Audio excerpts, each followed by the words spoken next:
The restaurant went silent the moment she stood up. The sound of laughter, of glass clinking, of whispered insults. It all faded as Jasmine placed her napkin on the table and looked straight into the eyes of the man who had just called her a gold digger. His face turned pale when she spoke. "You think I'm here for your money, Andrew? Sweetheart, I could buy this entire restaurant before breakfast." The words hung in the air like a storm about to break. No one moved. Not Andrew, not his friends, not the waitress frozen mid-step. Jasmine didn't raise her voice. She didn't need to.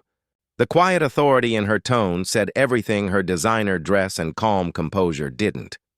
Then she reached into her purse, pulled out a black credit card, and placed it on the table. "Dinner's on me." That's how the night ended, but the story began long before that moment. It started a month earlier, when Jasmine Monroe walked into that same downtown steakhouse on a rainy evening.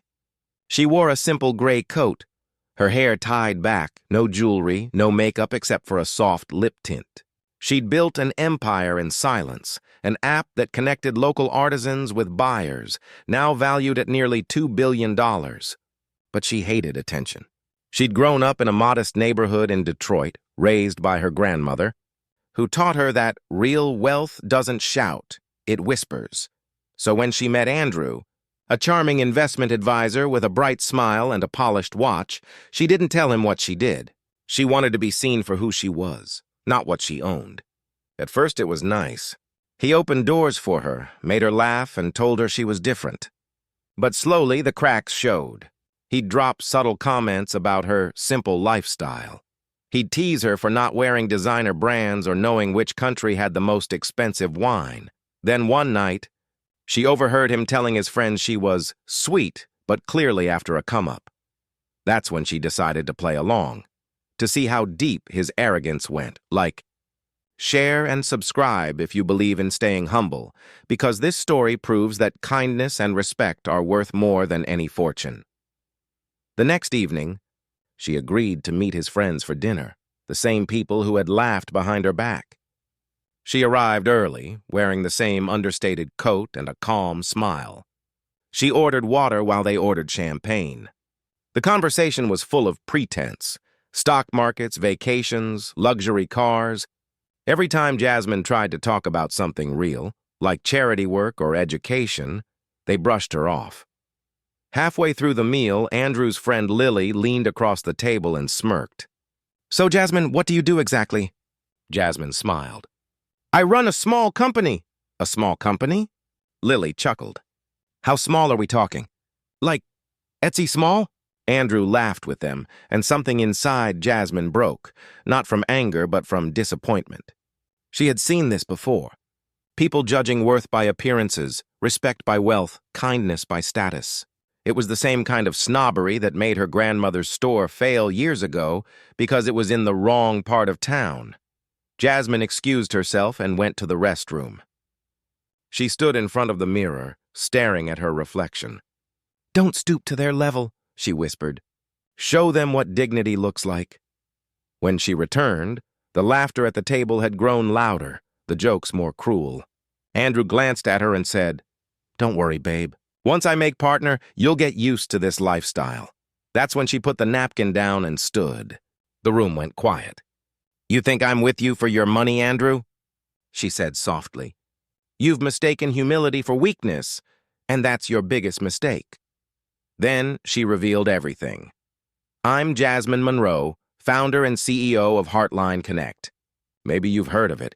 It just went public last month." Gasps rippled through the table. "I built it from my grandmother's basement while working 2 jobs and taking night classes. Every dollar I made went into helping others build their dreams, not feeding my ego." Andrew's face went pale. Lily's wine glass froze halfway to her lips. Jasmine's voice never wavered. "I didn't tell you who I was because I wanted to see if you could see beyond the surface. You couldn't." She handed the black card to the waiter. "Dinner's on me." As she turned to leave, the waitress, a young woman with tired eyes, whispered, "Ma'am, that was amazing." Jasmine smiled gently.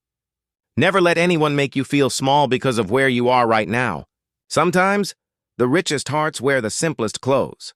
Outside, the rain had stopped. The city lights reflected on the wet pavement like tiny stars. Jasmine took a deep breath of cold night air, feeling lighter than she had in weeks. For her, it was never about revenge. It was about peace. The next morning, her story went viral. Someone from the restaurant had filmed the confrontation. Within hours, Jasmine Monroe trended across social media. Some people called her an inspiration. Others debated the message. But what stood out most was the flood of comments from everyday people who said her words made them feel seen. "Thank you for reminding us that we don't have to prove our worth," one woman wrote. "You made me proud to be ordinary," said another. Jasmine didn't reply to any of them. She didn't need to.